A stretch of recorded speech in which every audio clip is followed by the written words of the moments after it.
So today we are going to learn our new poem, Church Going. It is written by Philip Larkin. Okay. It was published in 1955. Sometimes you may find it in 1954 also.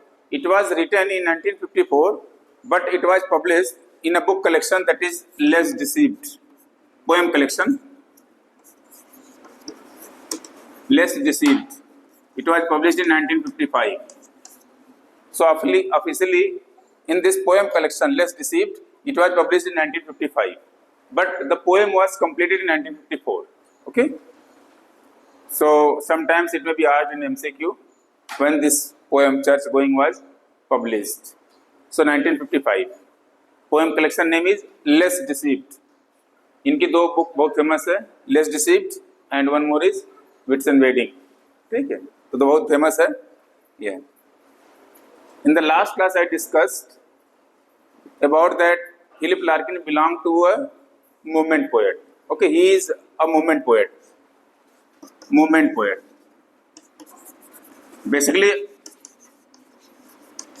it was a movement in writing which were focusing more on stark reality, or you can say stark realism. Okay, stark realism means कठोर, मतलब जो कटु सत्य है उसको लिखना. ठीक है, कोई इसमें इमेजिनेशन नहीं, कोई कुछ नहीं, जो उनको सत्य लगा वही लिखना. Then having a tone of melancholy. In the last class I had discussed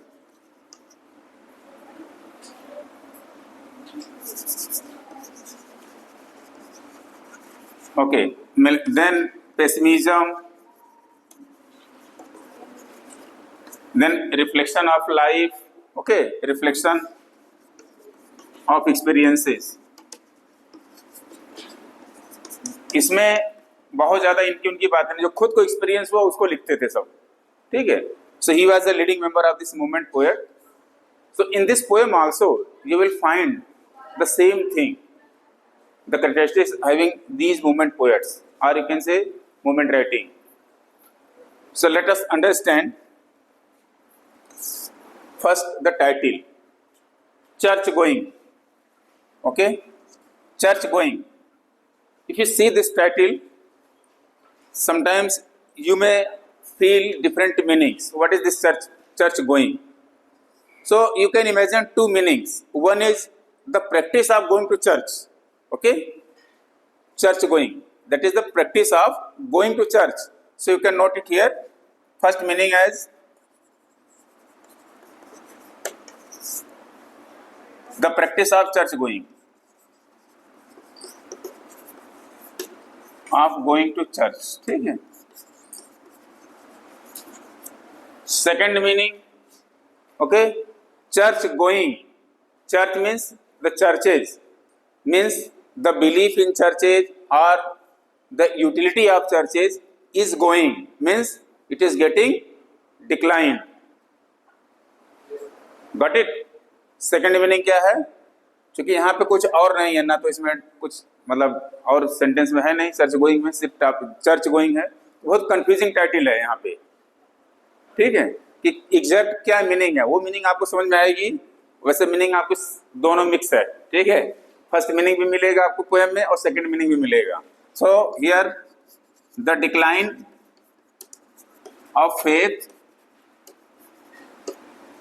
in church practices. ठीक है, इन चर्चेज. चर्चेज का मतलब है कि चर्च के बिल्डिंग से नहीं. ओके, चर्च के बिल्डिंग से सिर्फ नहीं, उसके रिचुअल से, उसके प्रैक्टिसेस से, उसके जो आइडियोलॉजी है या उसमें जो टीचिंग्स प्रीचिंग्स हैं, सारा चीज को लेकर के चर्च शब्द है यहाँ पे. ठीक है, तो यहाँ पे जो सेकंड मीनिंग है चर्च गोइंग, मतलब कि जो बिलीफ इन चर्चेज है और प्रैक्टिसेज ऑफ चर्चेज, और you can say there are various practices and rituals performed in churches are going down. Why going down? Because of development of science and technology. So इस चीज को लेकर के यहाँ पे राइटर एक तरह से वरीड सा फील कर रहा है. अगर वरीड नहीं भी है तो वो खुद को क्वेश्चन कर रहा है, सोच रहा है कि एक्चुअल में क्या हो सकता है. In fact by belief he was agnostic. Okay, he was agnostic. Agnostic मतलब a kind of person who is confused in his belief in God. ठीक है, मतलब उसको ये नहीं विश्वास हो पाता है कि ईश्वर है, या ये भी विश्वास नहीं हो पाता कि ईश्वर नहीं है। ठीक है, तो बहुत बार आदमी ऐसे सफल करते रहता है, तो ऐसे व्यक्ति को कहते हैं एग्नोस्टिक। Okay, agnostic. सो यहाँ पे राइटर अपने आप में एग्नोस्टिक है, डिक्लेयर्ड एग्नोस्टिक है। ठीक है, कोई सिर्फ पोएम से निकाल करके नहीं कि नहीं पोएम हमको ऐसा लग रहा है, ऐसा नहीं है। वो अपने आप को डिक्लेयर किए हुए हैं कि हाँ आई एम एग्नोस्टिक।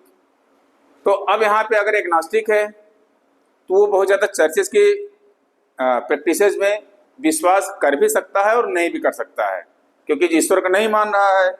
ठीक है, तो कभी मान भी रहा है, तो ये बहुत कंफ्यूजिंग स्टेट है जो। ठीक है, इसी को लेकर के यहाँ पे इसलिए जो टाइटल है इट्स वेरी कंफ्यूजिंग। एग्जैक्टली क्या मीनिंग है यहाँ पे?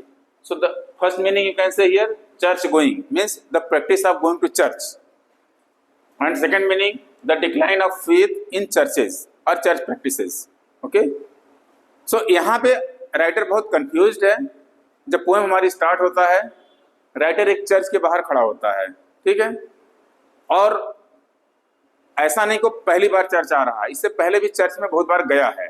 ठीक, जब देखता है कि चर्च में कुछ भी नहीं हो रहा, कोई चीज परफॉर्म नहीं हो रही, कि यानी किसी को डिस्टर्बेंस ना हो, उस समय वो चर्च में इंटर करता है। जब चर्च में इंटर करता है वहां से पोएम आपकी स्टार्ट होती है। Okay, so we can see the poem, just open it.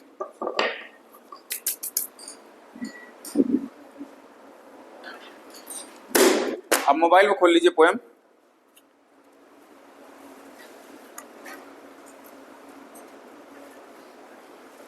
Okay,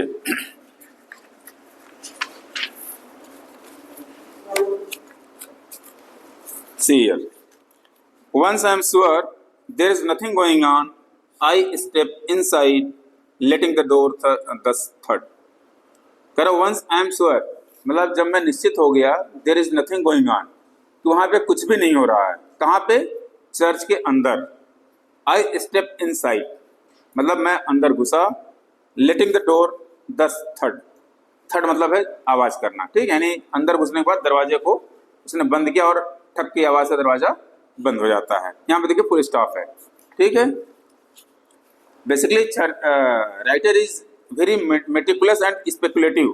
ठीक है, मतलब वो बहुत ही सूक्ष्मता से बहुत कुछ ऑब्जर्व करना चाह रहा है। यहाँ पे क्या क्या वो ऑब्जर्व करता है, उसी सारी चीज ऑब्जर्वेशन को यहाँ पोएम के रूप में दिखा गया है। ठीक है, वैसे भी जो मूवमेंट राइटिंग्स है इसका एक वो भी रहता है जो कैरेक्टरिस्टिक है, ऑब्जर्वेशंस ऑफ ओन एक्सपीरियंसेस। ठीक है, यानी जो खुद को एक्सपीरियंस में ऑब्जर्व हुआ उसी चीज को पोएम में लिखते थे। ठीक है, किसी की सुनी सुनाई या बहुत इमेजिनेशन की बात नहीं करते थे। रियलिटी जो होती थी, रियलिज्म, उसी को लिखते थे ये सब सारे जो जितने मूवमेंट्स राइटिंग थे। So let us see another church, matting, seeds and stone and little books, sprawling of flowers, cut for Sunday, brown snow, some brass and stuff, up at the holy end, the small neat organ, and a tense, musty, unignorable silence, brewed God knows how long.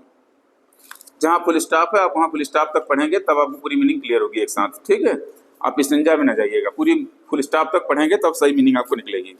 करा another church, it means he has visited churches earlier also, यानी ये दूसरा church. Another church, अब church के अंदर क्या क्या दिख रहा है उसको? मैटिंग यानी मैट जो बिछाया गया है, सीट लगे हैं, स्टोन का मतलब है यहाँ पे पत्थर। ठीक है, यानी जो उसके अंदर बहुत सारी पत्थर लगाए गए हैं। ठीक है, स्टोन्स उसके लिए। एंड लिटिल बुक्स, ठीक है, जो चर्चेज में आप देखेंगे तो बहुत सारी बुक्स होती है, कुछ बुक्स फुल बुक होती हैं, कुछ छोटे छोटे बुक्स होते हैं जो डेली प्रेयर्स में या शार्ट प्रेयर के लिए यूज किया जाता है, उसके लिए है यहाँ। And little books, sprawling of flowers, sprawling means spread out. ठीक है, यानी जो बिखरे हुए फूल वगैरह हैं वहाँ पे। कट फॉर संडे, यानी संडे के लिए शायद रहे होंगे। Brownish now, okay, brownish now मतलब वो सूख के थोड़ा सा मुरझा गए हैं फूल, इसका मतलब कि संडे को कोई प्रेयर हुआ होगा, उसमें सारी चीजें सब बिछी हैं, तब से भी वैसे ही पड़ा है। And some brass and stuff up at the holy end, ठीक है, कुछ ब्रास के स्टफ, ब्रास और स्टफ मतलब इससे तो खाने पीने की चीजें होती हैं। तो चर्चेज में कई बार कुछ ब्रेड वगैरह रखा जाता है। एक्चुअली में इनफैक्ट चर्चेज में bread and wine, these two are called as holy items as prasad. Hindi में अगर प्रसाद बोलते हैं ना जो, इसको वहाँ पे होली इसलिए कहा जाता है कि जब जीसस जी को क्रूसिफिकेशन होता है उनका, ठीक है, उससे पहले, हालांकि इससे रिलेटेड नहीं है बट आपकी जानकारी के लिए बता दे रहे हैं, उससे पहले एक टेबल पे, ठीक है, वो खा रहे होते हैं, ठीक है, और उसमें ब्रेड और वाइन बटा रहता है, उनके साथ उनके बहुत सारे चेले होते हैं। चेलों को यहाँ पे अपोसल्स कहते हैं, वैसे देवदूत कहते हैं उनकी भाषा में, मैसेंजर ऑफ गॉड, ठीक है। तो 13 आई थिंक 13 अपोसल्स होते हैं, उनकी वाइफ होती हैं, सब लोग एक टेबल पर बैठ कर खा रहे होते हैं। तो जो 13 बंदे होते हैं उसी में से किसी एक ने मतलब सिक्रेसी लूज की थी वहाँ की, और इसकी वजह से गिरफ्तार हो गए थे। हाँ, अब मुझे नाम नहीं याद है, ठीक है। तो 13 में से कोई एक होता है। इसी पर एक पोयम है किसी की, मुझे नहीं नाम नहीं याद आ रहा पोयम, चलिए याद आगे बताएंगे, ठीक है। या पेरिस में जाएंगे फ्रांस में, तो उसका एक म्यूरल से बना हुआ है, दीवार पर बहुत बड़ी पेंटिंग बनाई गई है, और उसी की मतलब जब वो बोलते हैं कि हम ही में से कोई एक है जिसने सारी बात बताई, तो सब एक दूसरे के ऊपर देखते हैं, तो जब देख रहे होते तो उसी देखने की जो आश्चर्यजनक देखना है उसी का पेंटिंग बनाया हुआ है वहाँ पे, बहुत फेमस पेंटिंग है, ठीक है, म्यूरल्स कहते हैं उसको। सो यहाँ पे आ रहा है, वापस आ जाते हैं कि some brass and stuff up at the holy end. Up end holy end का मतलब है कि आप देखेंगे चर्चेज में, ठीक है, एकदम स्ट्रीम जहाँ जीसस का फोटो या जो उनकी मूर्तियां बनी रहती हैं वो थोड़ा ऊंचाई पर रहता है, बाकी पब्लिक नीचे रहती है जहाँ टेबल पर बैठ करके वो लोग अपना पढ़ाई करते हैं, ठीक है, प्रेयर करते हैं। Up end the holy end the small neat organ and tense musty unignorable silence brewed God knows how long. कह रहे हैं कि अन्य चीजें जैसे स्मॉल नीट आर्गन, आर्गन मतलब है कि कोई जो इंस्ट्रूमेंट्स वगैरह हैं सब प्ले करने के लिए, वो सब चीजें। टेंस मस्टी अनइग्नोरेबल साइलेंस, यानी वहाँ पे जो साइलेंस है ऐसा लग रहा है इट इज़ वेरी टेंस, मतलब जो साइलेंस है यानी बहुत सुनसान है, यानी कोई आवाज़ नहीं, कोई पब्लिक नहीं वहाँ पे, एकदम शांत। मस्टी मतलब मस्ती तो ऐसा होता है जैसे अगर कोई किसी कमरे का दरवाजा काफ़ी दिनों से न खुला हो और अचानक खोलिए तो धूल धक्कड़ सा दिखाई देता है, सब जगह एकदम एक डैम्पनेस फील होती है, मतलब हल्का सा आपको नमी सा लगेगा हर जगह, उस चीज़ को यहाँ पे दिखा गया मस्टी। अनइग्नोरेबल साइलेंस यानी वो साइलेंस को इग्नोर न किया जा सके। Brood God knows how long, brood तो वैसे होता है किसी को बनाने पकाने से, ठीक है, basically this word is used in making of alcohol, alcohol वगैरह को बनाने के लिए ब्रूड वर्ड यूज किया जाता है। बट यहाँ पे ये कह रहे हैं कि भगवान जाने कि कब से ये साइलेंस यहाँ पर बना हुआ है, या ये जो चीज़ें बिखरी हैं यहाँ पड़ी हैं, ये न जाने भगवान जाने कब से हैं, मुझे नहीं पता है ये कब से हैं। Headless, I take off my cycle clips in awkward reverence. Headless. Actual में in Christianity, when people go to church, if they put on hat on their heads, so they remove that one in the honor of Jesus, ठीक है, या God के respect में अगर वो कोई cap वगैरह लगाए रहते हैं तो उस कैप को उतार कर रख देते हैं, ठीक है, ये उनके प्रैक्टिस का पार्ट है सम्मान में। तो ये कह रहे हैं अपने आप को हेटलेस, कि मतलब मैं हेट नहीं लगाया था, फिर उन्होंने क्या किया, I take off my cycle clips in awkward reverence, कि मैंने अपने साइकिल क्लिप, अब पता नहीं जहाँ भी रखे हों, चाहे जेब पे लगाए हों चाहे कहीं भी लगाए हों, उसको उन्होंने सम्मान में उतार के रख दिया, क्योंकि वो हेटलेस थे, यानी टोपी नहीं लगाए हुए थे। So hatless I take off my cycle clips in awkward reverence, move forward, run my hand around the font, यानी वो आगे बढ़ते हैं, करें run my hand around the font, font word है जो यहाँ पे, ठीक है, FONT, ये holy bowl, holy water bowl basically. आप देखे होंगे कि एक बाउल होता है जिसको ग्राइल बेसिकली इनकी भाषा में कहते हैं, ग्राइल, ठीक है, हम लोग बाउल समझने के लिए लिख रहे हैं, its real name is grail, GRAIL, ठीक है, ग्राइल। एक्चुअल में ग्राइल उस बाउल को बोला गया है कि जब क्रूसिफिकेशन के बाद 3 लोग उनसे मिलने आते हैं तो एक बाउल में वाटर देते हैं पीने के लिए, ठीक है, उसी को ग्राइल कहा गया है, उसको होली ग्राइल कहते हैं। देखिए हो सकता है कि कुछ चीज़ें इसमें से थोड़ी बहुत इधर उधर गलत गलत भी हो सकती हैं, क्योंकि अब हम लोग तो इस प्रैक्टिस को नहीं करते इसलिए हमें आइडिया नहीं है, बट जो मुझे थोड़ी बहुत जानकारी मैं आपको बता रहा हूँ क्रिश्चियनिटी के बारे में जो थोड़ा, ठीक है। सो यहाँ पे यानी ये अंदर जाते हैं, move forward, run my hand around the front, मतलब जो बाउल है उसके चारों तरफ अपना हाथ इधर उधर घुमाते हैं। From where I stand the roof looks almost new, clean और रिस्टोर्ड, यानी जहां वो खड़े हो गए हैं वहां से दिखाई देता है उनको कि जो रूफ है, छत बहुत ही नया सा फील होता है, या तो उसको क्लीन किया गया है या उसको रिस्टोर किया गया। रिस्टोर का मतलब है फिर से उसकी पुताई रंगाई की गई है। समवन वुड नो, यानी हमें नहीं पता है, किसी और को पता हो सकता है हो, I don't. Mounted the lectern I peruse a few hectoring large scale verses and pronounce here in death much more loudly than I would meant।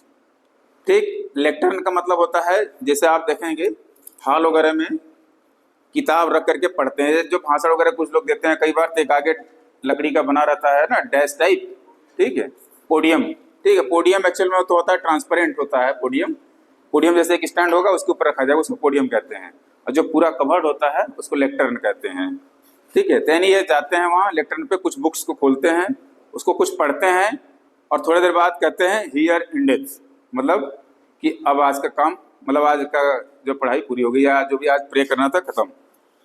So hectoring large scale verses and pronounce here ended much more loudly than I would meant, यानी जब पढ़ लेते हैं उसके बाद कहते हैं here ends, मतलब अब आज के लिए बहुत हो गया। तो ये थोड़ा जोर से बोलते हैं, जब जोर से बोलते हैं तो क्या होता है, द इको स्निगर ब्रीफली।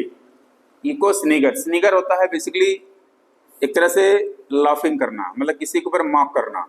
तो जो जब ये जोर से थोड़ा आवाज बोलते हैं कि हाँ हियर एंड्स, इंडस मतलब इंड, ठीक है, कि यानी आज कब मैंने जितना पढ़ना था पढ़ लिया, जोर से बोलते हैं हियर एंड्स, तो वो जोर से इको जाता है और इको वापस टकरा के उनके ऊपर आता है, उनको सुनाई देता है, और उनको ऐसे लग रहा है जैसे लग रहा है इट्स स्निगरिंग। स्निगरिंग का मतलब है कि उनके ऊपर रिडिकुलर ये मतलब उसका मॉक कर रहा है उनका, ठीक है, लाफ कर रहा है अनप्लीजेंटली, ठीक है।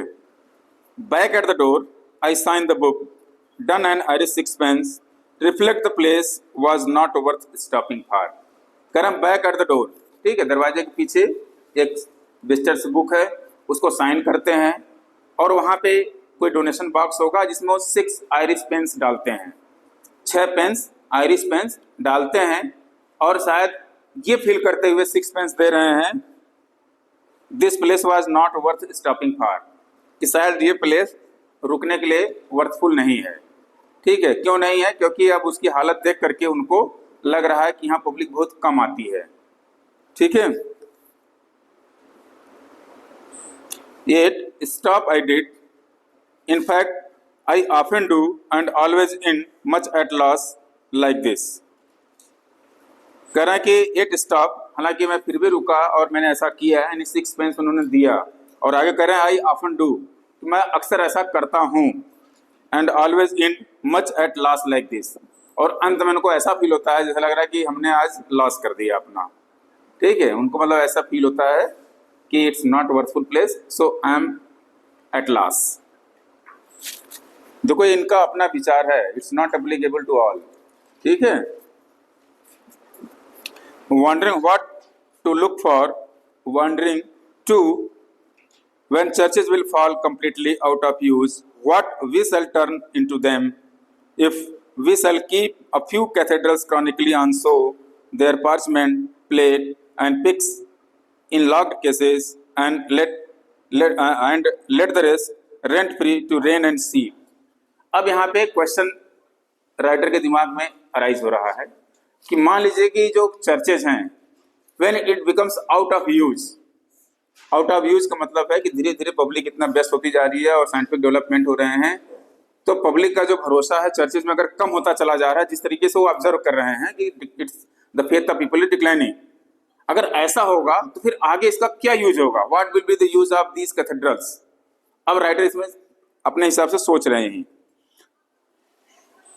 Okay, wondering what to look for, कि आगे देखने के लिए, कि wondering to when churches will fall, यानी आश्चर्य हो रहा है कि when churches will fall, churches will fall मतलब है इट डज नॉट मीन कि इसकी बिल्डिंग फॉल करने से, ठीक है। चर्चेज विल फॉल का मतलब है कि belief in churches will fall, कि जब लोगों का भरोसा चर्चेज से थोड़ा कम हो जाएगा या इसका फेथ लोगों का इस पे लोगों का फेथ कम हो जाएगा, तब क्या होगा। देन यहाँ पे कह रहे हैं when churches will fall completely out of use what we shall turn them into, कि फिर हम इनको फिर किस में कन्वर्ट करेंगे, क्या करेंगे, ठीक है। ये एक बहुत ही सिंपल और कॉमन क्वेश्चन हर व्यक्ति के मन में है। If we shall keep a few cathedrals chronically on show, कि यदि हम कुछ कैथेड्रल्स को शो के लिए रख देते हैं, शो का मतलब है जैसे म्यूजियम होता है ना, कोई ऑब्जेक्ट वहां रख दिया जाता है, पब्लिक एक हिस्टोरिकल फिगर के रूप में या हिस्टोरिकल ऑब्जेक्ट के रूप में रख दिया जाता है, ताकि उसको लोग धीरे धीरे देखें, समझे और अपने इतिहास को जाने पहचाने, ठीक है। तो क्या ऐसा होगा क्या कि कुछ सालों बाद कुछ कैथेड्रल को एक हिस्टोरिकल प्लेस के रूप में डिक्लेयर कर दिया जाएगा, और ये शो करने के लिए क्या चीज करने के लिए, शो देयर पार्चमेंट, ठीक है। पार्चमेंट मतलब होता है एक्चुअली में, तो पार्चमेंट उसको कहा जाता है जो कागज होता है, ठीक है, जिसपे लिखा जाता है। तो एलोइस जो बुक्स वगैरह हैं उसके लिए है, प्लेट्स यानी जो वहां पर चीजें हैं यूज की जा रही हैं, and pyx in locked cases and let the rest rent free to rain and see, कि अगर क्या कुछ चर्चेज को ऐसे ही छोड़ दिया जाएगा, उनके अंदर जो उसके पार्चमेंट है, प्लेट्स हैं, पिक्स एक्चुअली एक तरह से कहा जाए सर्कुलर बाउल होता है, ठीक है, जिसमें कुछ फूड वगैरह किसी को कुछ दिया जाता है, ठीक है, वहां पे रखा जाता है, वहां पे कंटेनर है बेसिकली वो सर्कुलर कलर का, सर्कुलर, ठीक है। अब यहाँ पे राइटर बहुत ही एक तरह से कहा कि वरीड भी फील कर रहा है और वंडर भी फील कर रहा है, आश्चर्य भी उसको हो रहा है कि अच्छा क्या होगा अगर चर्चेज में लोगों का बिलीफ कम होता चला जाएगा, तो क्या ऐसा तो नहीं हो जाएगा कि हाँ चर्चेज एक हिस्टोरिकल प्लेस के रूप में डिक्लेयर हो जाएगा और कुछ को यहाँ पर रख दिया जाएगा, कैथेड्रल मींस चर्चेज, ठीक है, कुछ कैथेड्रल्स को रख दिया जाएगा, इसके बाद फिर जो है बाकी कोई और यूज कर लिया जाएगा। तो ये यहाँ पे एक जो क्वेश्चन उनके दिमाग में है, इस चीज को यहाँ पे लिख रहे हैं, ठीक है।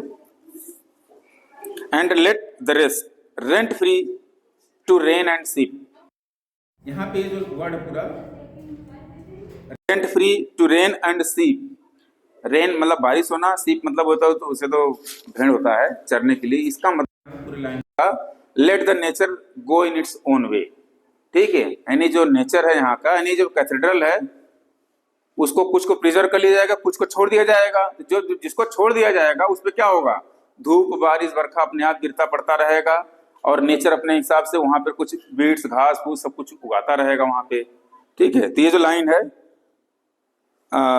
Let the rest rent free to rain and seep, ठीक है, it means let the nature go in its own way, ठीक है, कि नेचर अपने हिसाब से इसको करता रहेगा, वहां पर बारिश भी होगी, धूप भी होगा, प्लस घास फूस भी उगेंगे, ये सारी चीजें अपने आप होती रहेंगी वहां पे।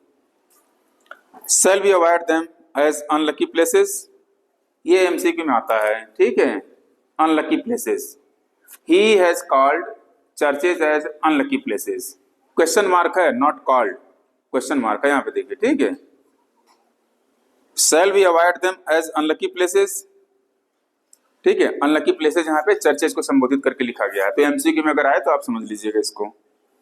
और after dark will dubious women come to make their children touch a particular stone, pick simples for cancer, or on some advised night we see walking a dead one। अब यहाँ पे थोड़ा सा इमेजिन कीजिए कि जो चर्चेज है ये आउट ऑफ यूज होती जा रही हैं, ठीक, लेकिन फिर भी there will be few people who will continue their belief in churches, if not in the full practices, कुछ हद तक means to some extent they will believe in some superstitions। Basically इस पोएम के थ्रू एक line बहुत बाद में आके क्लियर करता है राइटर कि our superstitions are alive because of churches, when churches will go off from the world our superstitions will also go off। मतलब कि इनका कहने का है कि जो हमारे जो पाखंड है या हमारे जो अंधविश्वास हैं, ठीक है, ये हमारी चर्चेज के साथ ही जीवित हैं, और जब चर्चेज का अस्तित्व खत्म हो जाएगा तो हमारी दुनिया से, हमारे वर्ल्ड से पाखंड भी खत्म हो जाएगा, या जो अंधविश्वास, सुपरस्टिशंस मींस अंधविश्वास, ये भी खत्म हो जाएगा, ठीक है। ये आगे आता है पोएम में। अब यहाँ पे क्या दिखाने की कोशिश कर रहे हैं, करें shall we avoid them as unlucky places, क्या हम उसे अनलकी प्लेसेस के रूप में वंचित कर देंगे उसको, कि मतलब वहां पे हमें नहीं जाना चाहिए कि अनलकी प्लेसेस के रूप में मान करके, या और क्या हो सकता है। तो आगे क्या कह रहे हैं, आर आफ्टर डार्क यानी अंधेरा होने पर will devious women come to make their children touch particular stone. ठीक है, एक्चुअल में ये पूरे वर्ल्ड में सुपरस्टिशंस हर जगह है कि बहुत सारे रोग या बहुत सारे डिजीजेज में हम लोग ऐसा सोचते हैं कि नहीं पर्टिकुलर पानी पिला दीजिए, पर्टिकुलर स्टोन टच करा दीजिए या पर्टिकुलर स्टोन को पहना दीजिए तो वो डिजीज क्योर हो जाता है, ऐसा सुपरस्टिशंस है। ठीक है, it's all about basically belief system, your belief system, how much you believe that one. So यहाँ पे कह रहे हैं all devious women come to make their children touch particular stone, कि कोई जो पर्टिकुलर स्टोन होगा उसको टच कराने के लिए क्या औरतें रात को अपने बच्चों को लेकर आएंगी और टच कराएंगी।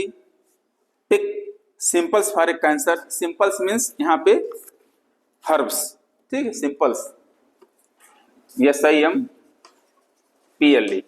ठीक है, हर्ब्स, ठीक है, जो घास फूस वहां उग जाएंगे उसमें से आप लोग जानते होंगे बहुत सारे घास वगैरह हैं जो बहुत सारी डिजीजेस में काम करते हैं।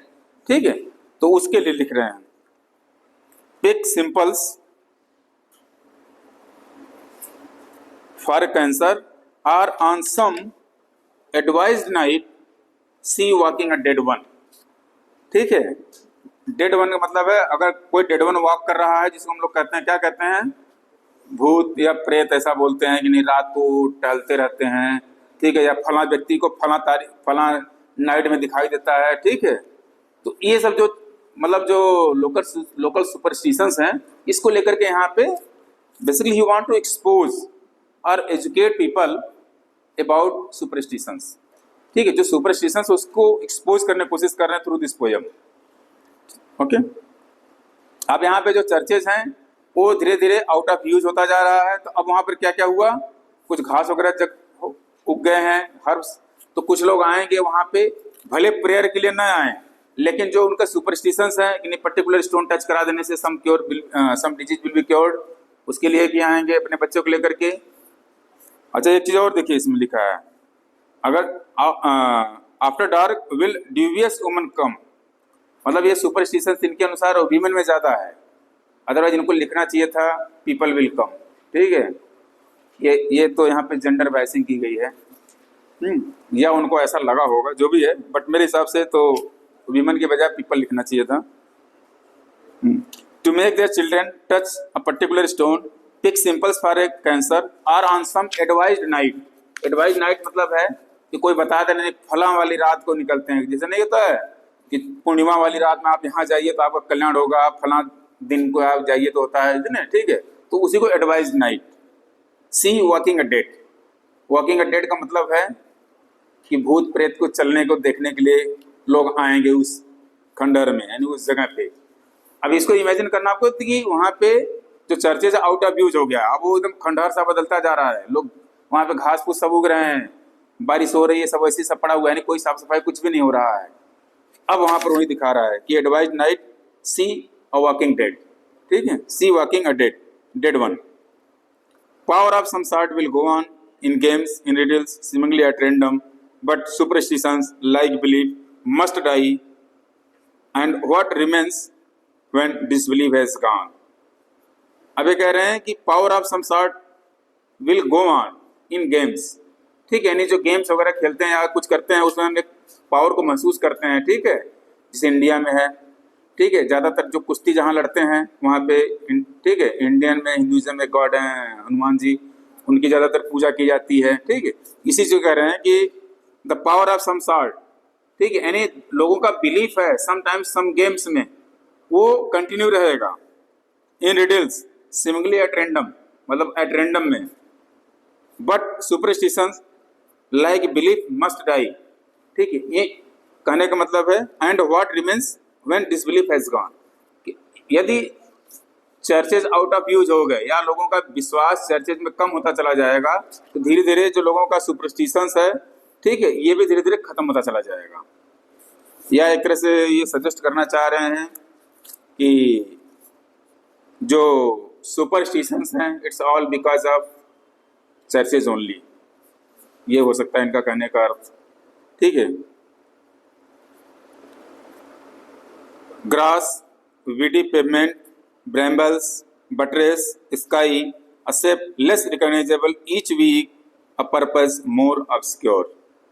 कह रहे हैं ग्रास, यानी अब यहाँ पे चर्चे से आउट ऑफ यूज हो चुका है, ठीक। वहां पे घास फूस दुनियादारी सब यूज हो, मतलब यू उग रहा है, उसी के लिए लिख रहे हैं ग्रास, वीडी पेवमेंट्स, पेवमेंट मतलब जो रास्ता है उसे वीड्स हैं, मतलब घास फूस हैं।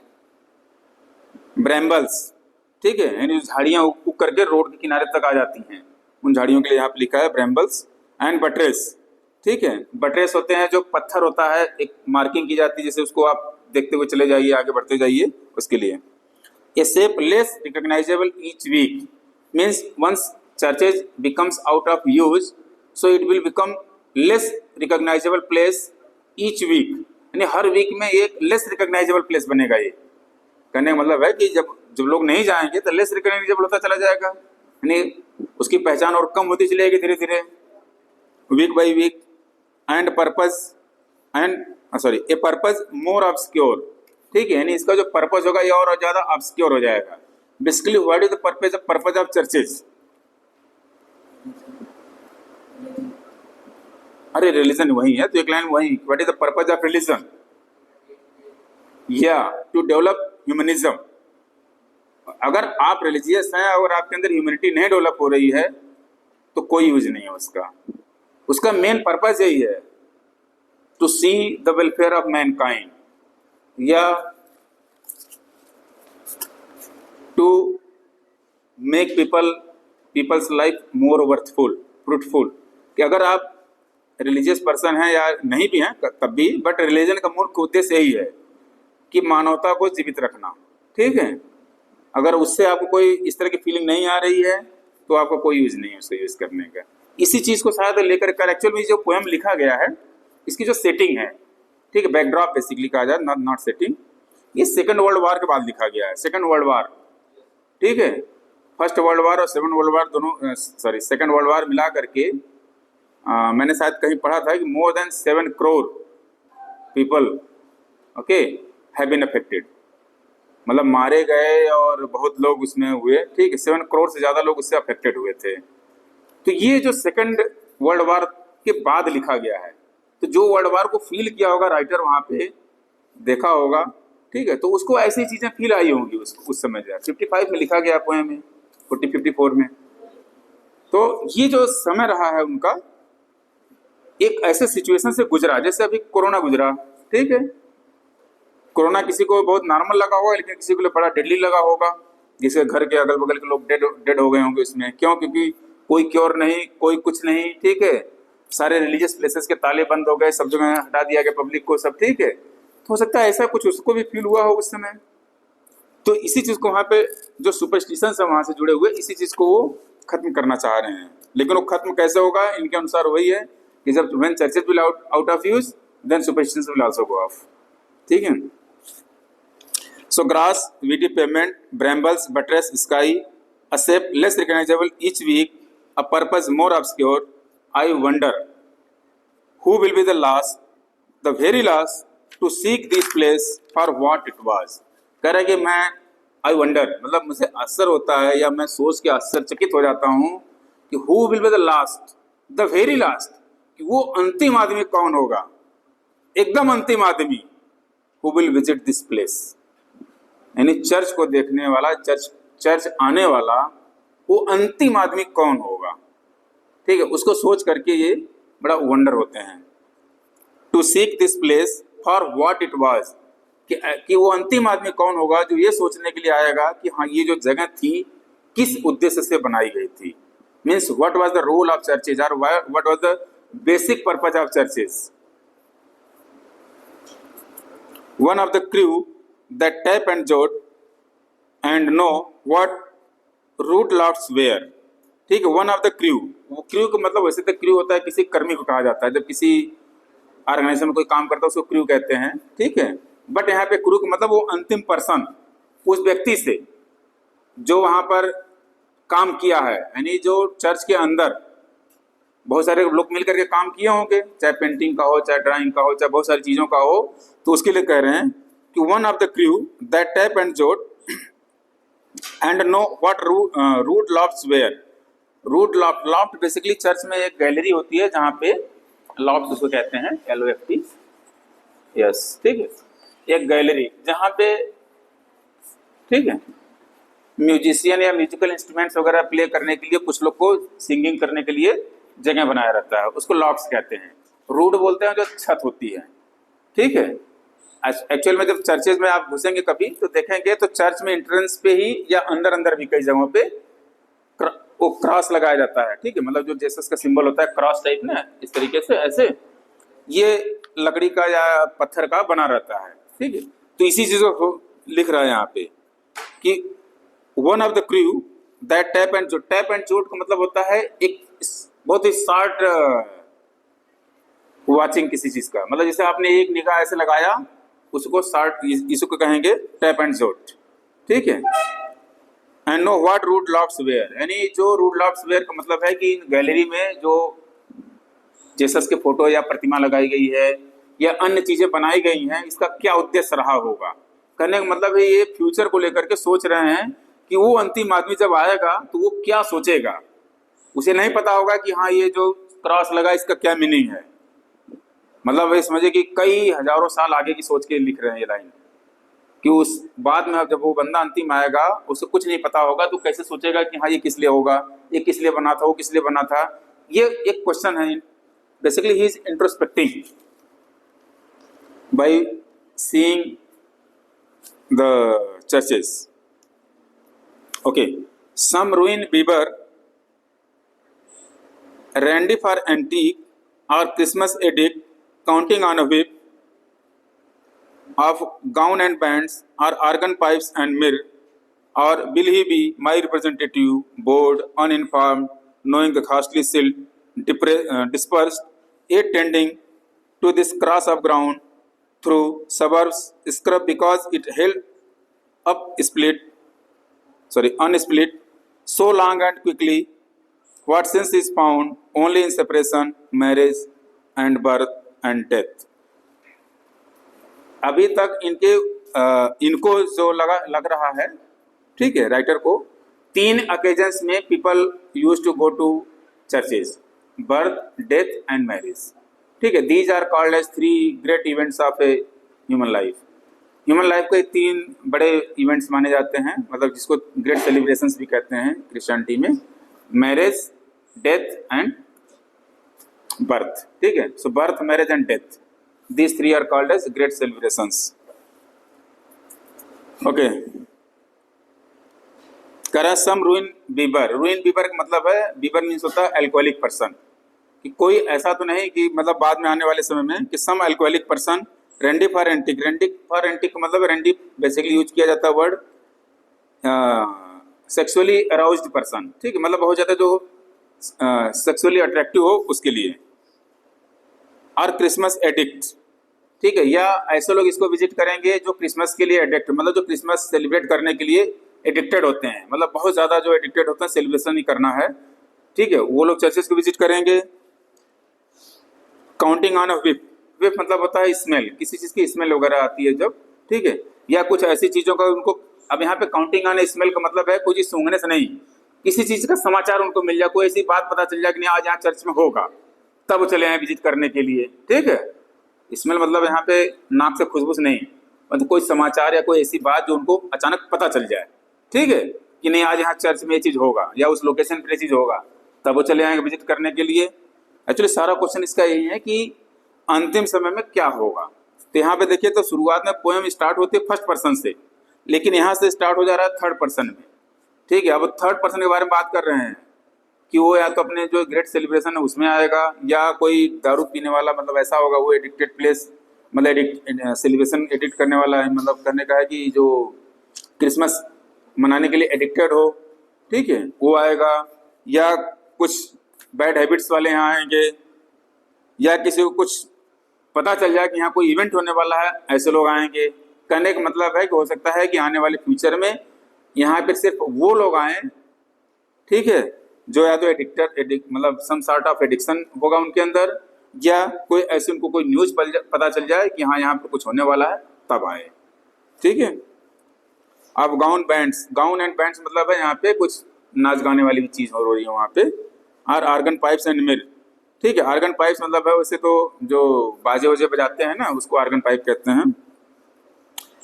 मिर वर्ड है यहाँ पे एक ऐसा पेड़ जिसकी खुशबू बहुत दूर तक फैलती है। वैसे तो हिंदी इसका लोबान होता है, लोबान एक यूज किया जाता है, ठीक है। बट उसकी जो स्मेल होती है काफी दूर तक फैलता है, ठीक है। आप लोग देखेंगे कि घरों वगैरह में कई बार लोग जलाते हैं इसको, आग पे रख देंगे सुलगते रहता है तो उसकी कीटाणु भागते रहते हैं, ठीक है। उससे मतलब कुछ जो है ये है। फिर मतलब अब यहाँ पे कह रहा है कि कौन लोग आ सकते हैं, या तो ऐसे लोग आएंगे जिसके अंदर बहुत सारी बैड हैबिट्स होगी, या कुछ जिसको कुछ कोई खबर पता चलेगी कि यहाँ कुछ होने वाला है, वो लोग विजिट करेंगे। या और विल ही भी माई रिप्रेजेंटेटिव, या वो मेरी तरह रिप्रेजेंटेटिव होगा, यानी मेरा रिप्रेजेंटेटिव मतलब वो मेरी तरह होगा। कैसा? बोर्ड, यानी जिसको चर्चे जाने में बोरियत फील होती है। अनइन्फॉर्म्ड, असूचित। नोइंग द घास्टली सिल्ट, ठीक है। घास्टली सिल्ट का मतलब है जैसे घास्ट मतलब होता है भूत, तो इसे तो घोस्ट जिसे पढ़ते हैं, ठीक है। सिल्ट मतलब होता है जो धूल धक्कड़। कहने का मतलब अब जिस जगह पे नहीं कोई जा रहा होगा तो वहां धूल उड़ उड़ करके ऐसा हो गया जो लग रहा है एकदम भुताहा टाइप हो गया हो, मतलब जाने में डर लगे, ठीक है, उसको कहें। Dispersed, at tending to this cross of ground through suburbs scrub because it held up split unsplit so long and equably with since it is found only in separation, marriage and birth and death। कहने का मतलब है कि यहाँ पे थोड़ी बहुत घास जो या जो बालू वगैरह यानी जो डेजर्ट वगैरह यहाँ के सिल्ट वगैरह साफ किए रहेंगे, शायद उसको देख करके ऐसा लगेगा कि कभी कभी किसी अकेजन को सेलिब्रेट करने के लिए यहाँ लोग आए हैं। वो अकेजन का नाम 3 दिया है यहाँ पे, बर्थ, मैरिज एंड डेथ, ठीक है। यानी लोग इसी 3 इवेंट्स पर हो सकता है आएंगे, इसके बाद फिर रेगुलर जो विजिट होती रहती तो वो धीरे धीरे समाप्त हो जाएगा इनका। Okay, and thoughts of these for which was built this special cell. अब यहाँ पे जो सेल वर्ड यूज किया गया SHELL, ठीक है, उस चर्च के लिए यूज किया गया है यहाँ पे कि ये किस स्पेशल ओकेजन के लिए बनाया गया था। क्या केवल मैरिज, बर्थ और डेथ के लिए बनाया गया था, या इसका कुछ और पर्पज रहा है, ठीक है। एक्चुअल में उनके में सारी सेलिब्रेशन देखेंगे, अगर किसी की डेथ भी हो जाती है तो पहले चर्चेज ले जाते हैं, ठीक। वो चर्च बड़ा हो छोटा उससे नहीं मतलब होता है, वहाँ पे ले जाते हैं और वहाँ पे जो भी उनका प्रक्रिया होगा उसको पूरा करते हैं। उस प्रोसेसन पूरा होने के बाद फिर प्रोसेसन आगे बढ़ता है वहाँ पे, ठीक है। इसी तरीके से बर्थ होता है, बैप्टिज्म होता है, ठीक है। मैरिज भी होती है तो उनका चर्चेज में मैरिज होता है। अब प्रेजेंट में हो गया होगा तो पता नहीं, ठीक है, लेकिन उनकी होती है। तो इसी 3 अकेजन को यहाँ पे सेलिब्रेट करने के लिए आते हैं लोग, या अन्य और पर्पस के लिए। तो बहुत ही कंफ्यूज है राइटर यहाँ पे। Okay, for though I have no idea what this accounted frosty barn is worth, it pleases me to stand in silence here, a serious house on serious earth it is. ये line mark कर लीजिए, important बहुत है, exam में आता है, ठीक है। A serious house on serious earth it is. Writer इसको मानता है ये इट्स वेरी सीरियस हाउस, लेकिन why people are losing their faith, इस चीज को लेकर बड़ा चिंतित है यहाँ पे। हालांकि वो खुद अग्नोस्टिक है, ठीक है। अब जैसे लोगों का लूज हुआ तो ऐसे इनका भी लूज हुआ होगा, तभी अग्नोस्टिक बने हैं, अदरवाइज ही मस्ट बी थिस्ट, ठीक है। So what this accounted frosty barn is worth, कर I have no idea what this accounted frosty barn is worth। barn मतलब होता है वैसे तो जो वहाँ पे घास फूस जो उग गए हैं, छाले वगैरह सब, उसके लिए लिखा है। accounted मतलब है जो वहाँ पे पूरी तरह से फैल गए हैं, एकदम जैसे लगे कि ड्रेस्ड हो गए हैं, ठीक है। it pleases me to stand in silence here। अब इनको लग रहा है, कह रहा है कि it pleases me to stand in silence here, a serious house on serious earth it is, in whose blent air all our compulsions meet, are recognized and robbed as destinies, and that much never can be obsolete, since someone will forever be surprising hunger in himself to be more serious and gravitating with it to this ground which he once heard was proper to grow wise in, if only that so many dead lie around. अब यहाँ पे writer आकर के last में एक concluding conclusion में पहुंचता है। बेसिकली कंक्लूजन क्या वो पहुंच रहा है, यहाँ पे कह रहा है कि it pleases me to stand in silence here. ठीक है, उसका जो भी वर्थ हो उसको ज़्यादा वो नहीं ले रहा, लेकिन ये रहा है कि कम से कम मुझे आने पर एक अच्छा फीलिंग आ रहा है। ठीक है, it pleases me to stand in silence here, a serious house on serious earth it is, in whose blent air all our compulsions meet. अब यहाँ पे करो in whose blent air all our compulsions. Basically एक तो churches का होता है regular pray करने के लिए, दूसरा यूज क्या होता है when we feel sad or when we feel anxiety or when we feel ourselves in trouble, so we go there. ठीक, यानी ये sort of compulsions are there with us. ठीक है, उस समय ये कह रहा है यहाँ पे in whose blent air all our compulsions meet, यानी यहाँ के हवा में जब हमारी compulsions meet हो जाती है, हम वहाँ चले जाते हैं। ठीक है, मिल जाती हैं, are recognized and robbed as destinies. ठीक है, एंड रोप्ड एज डेस्टिनीज, मतलब हम वहाँ पे चले जाते हैं तो हमारी जो भी कंपल्जन है सब कुछ ऐसा लगता है सब उसी में मिल गया है। कहने का मतलब है कि we feel a consolation when we go to churches. ठीक है, as usual it's very common, people say that we feel a different kind of aura और you can say different kind of feeling when we go to religious places. ठीक है, irrespective of the religion. तो ये चीज को यहाँ पे coat करने की कोशिश कर रहा है कि there will be some sort, कि कुछ लोग तो ऐसा होंगे ही जिनको यहाँ पर आने पर ऐसा फील होगा, यानी it means churches give solace to their hearts. ठीक है, यानी उनको एक सांत्वना मिलता है वहाँ पे, एक कंसोलेशन फील होता है। And that must never can be obsolete, और ये चीजें कभी भी ऑब्सोलीट नहीं होगी। कहने का मतलब है the worth of churches will never go down और end, worth of churches will never go in. ठीक, कभी खत्म नहीं होगी चर्चेज की। ठीक है, क्यों नहीं होगी? क्योंकि वहां पर जब पब्लिक जाती है, ठीक है, स्पेशली वो लोग जिसको कुछ ट्रबल है, कंपल्जन्स हैं, तो उसको एक अच्छी फीलिंग आती है। ठीक है, since someone will for ever be surprising, a hunger in himself B more serious. यानी जो भूख, मतलब भूख यहाँ हंगर का मतलब है भूख से है, लेकिन जो खाने वाली भूख से नहीं है, यानी किसी चीज़ की डिजायर होती है हमको। ठीक है, कोई चीज़ चाहिए हमको, कोई चाहे बीमारी हो उसे क्योर करना है या कुछ भी हो। ठीक है, यानी एक उम्मीद लेकर जब आप जाते हैं, then you become more serious there. Okay, इसी को लिखा है ये hunger in himself to be more serious and gravitating with it to his ground, to this ground, मतलब इस धरती पर और ज़्यादा ग्रेविटेट होता है, मतलब और ज़्यादा सीरियस हो जाता है। विच ही वंस हर्ड, जिसे कह रहे हैं कि जिसे हमने कभी सुना, was proper to grow wise in, if only that so many dead lie around। ठीक है, हालांकि ये बात सही है कि जहाँ पे चर्चेज होता है, हर चर्चेज के आसपास में वहाँ पे क्या होता है, एक ग्रेवयार्ड भी होता है। ठीक है, तो ये डाउट, इसको एक है कंफ्यूजन यहाँ पे एक लाइन में लास्ट में, कि क्या जो डेड्स हैं यहाँ पे, ठीक है, उनको लोग देखने के लिए आएंगे या उनकी वजह से नहीं आएंगे, या इसकी जो इम्पोर्टेंस है चर्चेस की, कि जो कंसोलेशन दे रहा है, इसकी वजह से ये ऑब्सोलीट कभी नहीं होगा। बहुत सारे क्वेश्चंस यहाँ पे एग्जैक्ट अगर देखा जाए तो इस पोएम में क्लियर कंक्लूजन उनका कुछ नहीं निकल पाया है। जो उनको ऑब्जर्व हुआ उसको लिख दिए हैं। अल्टीमेटली इन्होंने ये भी नहीं कहा कि नहीं चर्चेस का इंपॉर्टेंस खत्म हो जाएगा या चर्चेस का इंपॉर्टेंस बढ़ जाएगा या जहाँ है वहीं रहेगा, कुछ क्लियर कंक्लूजन नहीं निकलता है यहाँ पे। ठीक है, लेकिन ये चीज़ क्लियर कर देते हैं यहाँ पे कि देयर विल बी, यहाँ पे जो लिखा है लाइन कि and that must never can be obsolete, मतलब कि जो चर्चेस में बिलीफ है ये ऑब्सोलीट नहीं होगा, यानी कभी भी खत्म नहीं होगा। क्यों नहीं होगा? क्योंकि कुछ लोग वहाँ पे जाते हैं जिनको एक कंसोलेशन फील होता है, सोलेस फील होता है, और इस वजह से उसकी वर्थ बची रहेगी। ठीक है, सो विद दिस